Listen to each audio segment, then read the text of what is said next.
Hello guys, இன்னைக்கு நவராத்திரி டே 2. ஆக்சுவலாக 1 அன்னையிலேருந்து கும்பிடுவேன்.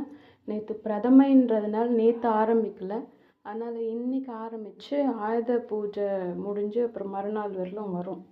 அதாவது அடுத்த 1 டே எக்ஸ்டெண்ட் ஆகும். நவராத்திரி 9th டே முடிகிறது, 10th டேவாக முடியும். ஓகேங்களா? நேற்று சைலபுத்திரி தேவிக்கு செலிப்ரேட் பண்ணோம். சைலபுத்திரி தேவின்றது எதுவும் கிடையாது, நம்ம உமா மகேஸ்வரி தான். சைலம்னா மலை, புத்திரினா மகள், மலையின் மகள், அதுதான் அர்த்தம் சைலபுத்திரி தேவி. இந்த சைலபுத்திரின்றது நார்த் சைடில் சொல்லுவாங்க. நம்ம உமா மகேஸ்வரியை கும்பிடுவோம். இன்னைக்கு ராஜராஜேஸ்வரி. நேற்று வெண் சுண்டல் வெண்பொங்கல் வச்சு படைக்கணும், பொட்டுக்கோலம் போடணும். போன தடவை சக்கரை கோலம் போட்டேன். இந்த தடவை அந்த சக்கரை கோலம் வேண்டாம், இன்னொரு இதுவாக பண்ணலாம், வேறு மாதிரி பண்ணலான்னு சொல்லிட்டு பொட்டுக்கோலம் போடணும் ஃபஸ்ட் டே. ஸோ பொட்டுக்கோலம் போட்டேன். அப்புறமா இன்னைக்கு கட்டை கோலம்.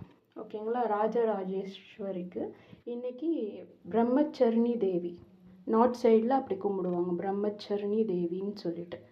ஓகேங்களா? இன்றைக்கி ஆக்சுவலாக புளி சாதமும் பைத்தம்பருப்பு சுண்டலும் பண்ணணும். நான் பைத்தம்பருப்பு ஊறப்போட மறந்துட்டேன், அதனால் பச்சைப்பருப்பு சுண்டல் பண்ணேன்.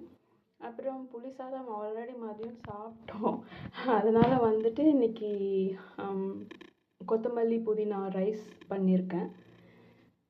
அப்புறமா கொஞ்சம் லக்ஷ்மி பூஜைக்கு உண்டான சாமக்கிரியை ரெடி பண்ணியிருக்கேன். என்கிட்ட இருக்கிற பொருள் வச்சு மட்டும் பண்ணியிருக்கேன். இன்னும் கொஞ்சம் திங்ஸ் வாங்க வேண்டியது இருக்குது. பச்சை கற்பூரம், துவரம்பருப்பு, அரிசி, ஏலக்காய், மஞ்சள், நெல்லிக்காய், வளையல், மஞ்சள், குங்குமம், காசு, உப்பு, இதெல்லாம் என்கிட்ட இருக்கிறத வச்சு பண்ணியிருக்கேன். ஸோ சாமியை சேவிச்சுக்கோங்க. இன்றைக்கி நவராத்திரி 2 ராஜராஜேஸ்வரிக்கு